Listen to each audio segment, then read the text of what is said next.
Hi, I'm Rod Saunders from Jew and Greek. God didn't create you. Not directly, anyway. We're used to hearing that God is our creator, but actually, God only created two people, Adam and Eve. He created Adam from the dust of the earth, and he created Eve from Adam's rib. Every human since then came into the world as a result of procreation. Of course, Jesus was conceived of the Holy Ghost, but he was then born into this world just like everybody else. Now, the reason I'm making this distinction is because of the passage I want to cover today. John 1:11 through 13.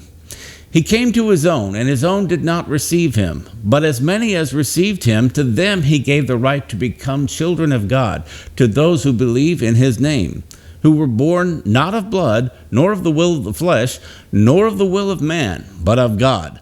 Speaking of Jesus, John says that he gave the right to become children of God to those who believe in his name. He says in verse 13 that they were born not of blood, clarifying that this is a spiritual birth, not a physical birth. Then he says, nor of the will of the flesh. This is a reference to the sex drive that humans and animals have. God gave us all hormones and a sex drive to perpetuate the species. Unfortunately, that was corrupted through the fall and impacted not only man, but the animal kingdom as well. I like elephants, and in studying them, I've learned that even though they're the largest land animal, elephants are basically peaceful and sociable. But when a bull elephant is ready to mate, he can become violent and irritable. He might duel to the death with another bull elephant.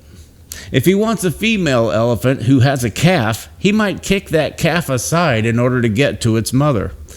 A male zebra might intentionally kill the offspring of a female that he's pursuing as a way of ensuring that only his offspring will survive. A male shark will bite the ear of a female shark when they're mating, drawing blood. There's no moral code or societal norms with mating in the wild. They're just driven by instinct and hormones. That's the will of the flesh. Man has instincts and hormones too, but we also have societal norms and morals regarding mating. Many people disregard those norms and morals and just follow the flesh. As a result, many women end up pregnant outside of marriage. If the father doesn't want to be a part of the child's life, the woman has basically three options. They can either kill the baby with an abortion, which isn't as easy since Roe v. Wade was overturned, or they can carry it to term and give it up for adoption, or they can carry it to term and raise it on their own. That's why we have so much poverty. It's not because there's so little opportunity, it's because people make poor choices that leave them economically trapped. The Brookings Institute has issued their findings that 98% of people who follow three simple rules will not end up in poverty. Number 1, finish high school. Number 2, work a full-time job. Number 3, wait until you're 21 and married to have children. If you do that, you'll probably end up in the middle class. This is where the next part of John's message comes in, the will of man. You see, man is made in God's image, and we have the capacity to plan. You don't have to just have sex every time you feel the urge. You can wait until the circumstances are best for having children. You can say, I want to get my degree and get my career started before I start a family. Or you can say, I want to find somebody who shares my values before I have kids. The choice is yours. It's not up to God, it's up to you, because God gave you free will. You can have children God's way, or you can do it your way. That doesn't mean that God doesn't love children born out of wedlock, or that Jesus didn't die for them. It just means that they'll end up suffering the consequences of the decisions made by their parents. Everybody listening to me today is the product of either procreation through the will of the flesh or procreation through the will of man. None of us were created directly by God. We were procreated via the choices of people. And in a fallen world like the one we inhabit, there are a lot of poor choices being made in this area, and a lot of needless suffering follows those choices. But God's not to blame, we are. If we had followed His instructions, we wouldn't be in the mess we're in.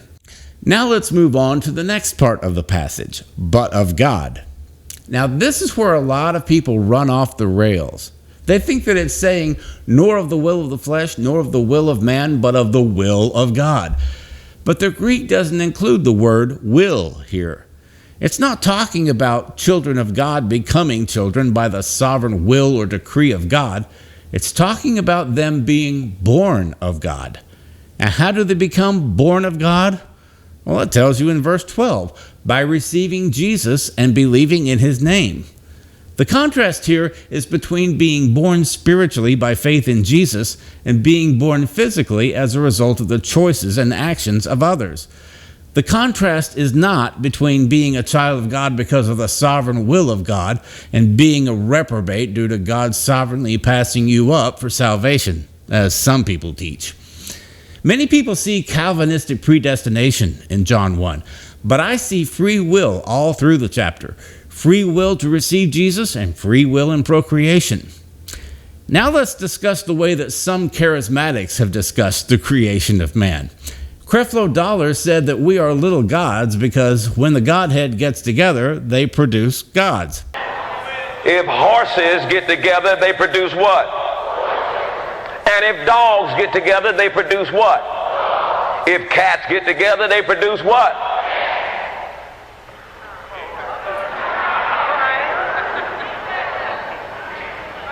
But if the Godhead gets together and say, let us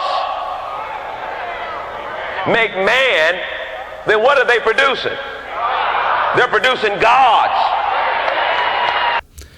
First of all, I think it's offensive to liken the creation of man to some sort of divine menage a trois. But not only is it offensive, it's just ignorant. Like I said, God creates and man procreates. God's offspring aren't a result of any procreative process. He created man in his image, but that doesn't mean that man is an exact duplicate of God or the same in essence like human offspring and their parents are. God's offspring become his offspring by faith in Jesus. Now, in fairness to Creflo Dollar, I don't think he believes or teaches this anymore. I hope not anyway. This was from 20 years ago, and he's changed on a number of issues since then. Anyway, there have been people on both sides of the theological spectrum who have spread confusion regarding creation and procreation. So I felt that I needed to provide some clarity. Man doesn't create, he procreates. And God doesn't determine who gets saved. We do, based on whether or not we receive Jesus. Thanks for watching, and be blessed.